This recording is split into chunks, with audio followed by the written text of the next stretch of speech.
টাকাকে মানিকে মোটামুটি 4 ভাগে ভাগ করা যায়। নাম্বার 1 হচ্ছে কমোডিটি মানি। সময় আমাদের সমাজে দ্রব্য বিনিময় প্রথা ছিল। একটা প্রোডাক্ট দিয়ে আর একটা প্রোডাক্টকে এক্সচেঞ্জ করা। যেমন কারো কাছে ধান আছে বা চাল আছে, সে যখন আটা পেতে চাচ্ছে তাহলে যার কাছে গম আছে তারকে আমি চাল দিলাম, দিয়ে তার বিনিময়ে আটা নিলাম। এটা হলো তখন কিন্তু আমি যে বেচা কেনাটা করলাম বা এক্সচেঞ্জ করলাম, এটা কিন্তু কমোডিটি মানে। এখন কমোডিটি মানির আর একটা ফর্ম পরবর্তীতে যেটা আসছে সেটা হচ্ছে যে গোল্ড সিলভার। গোল্ড সিলভার কিন্তু দীর্ঘ সময় কারেন্সি হিসাবে ব্যবহার হয়েছে।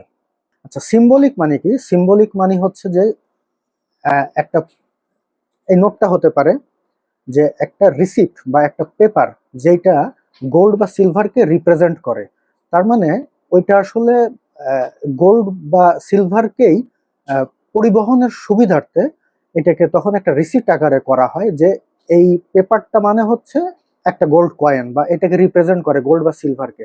এটা হচ্ছে সিম্বলিক মানি। সিম্বলিক মানি এক অর্থে কিন্তু ভ্যালু ক্যারি করে, কারণ এটার ব্যাকে কিন্তু গোল্ড বা সিলভার দ্বারা ব্যাকড বাই গোল্ড বা সিলভার। সিম্বলিক মানির পরে আরো যে ধরনের টাকা আমাদের সমাজে আছে সেটা হচ্ছে ফিয়াট মানি। ফিয়াট মানি হচ্ছে যে প্রিন্টেড মানি।